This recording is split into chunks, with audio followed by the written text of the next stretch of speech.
कर्म किए जाओ, फल की चिंता मत करो। आत्मा अमर है, इसलिए मरने की चिंता मत करो। इस संसार में कुछ भी स्थायी नहीं है।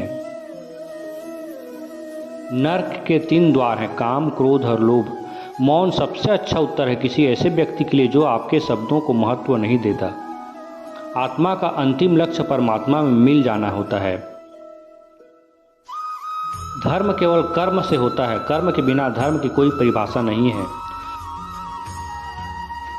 अहंकार करने पर इंसान की प्रतिष्ठा, वंश, वैभव तीनों ही समाप्त हो जाते हैं। मैं सभी प्राणियों के हृदय में स्थित आत्मा हूँ। मैं सभी प्राणियों का आदि, मध्य और अंत भी हूँ।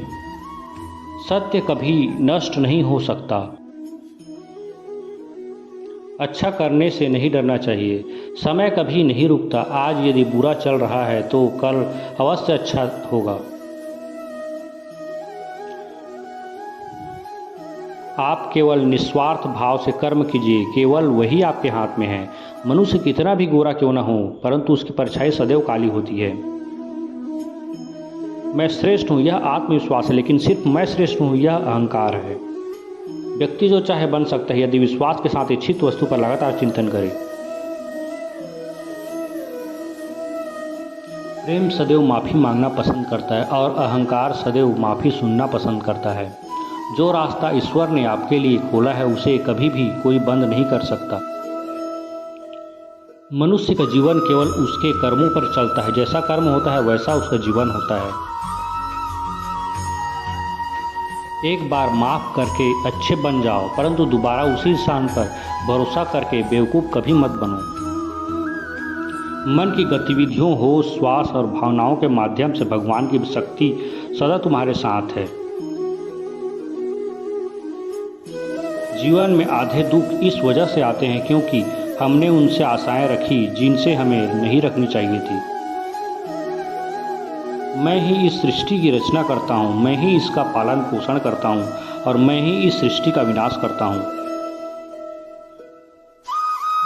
जब संसार में धर्म की हानि होगी, अधर्म की विजय, तब मैं इस पृथ्वी पर अवतार लूँगा।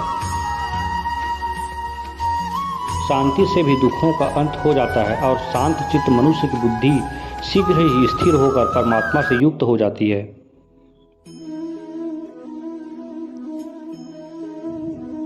हमारी आस्था की परीक्षा तब होती है जब हम जो चाहें वो ना मिले और फिर भी हमारे दिल में प्रभु के लिए शुक्रिया ही निकले।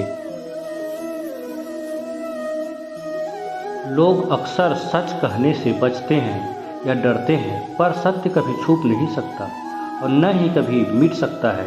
इतना भी छुपा लें पर सच तो जागर हो ही जाएगा। जो बात सच पर आधारित हो उसे करने या कहने और मानने से कभी नहीं डरना चाहिए।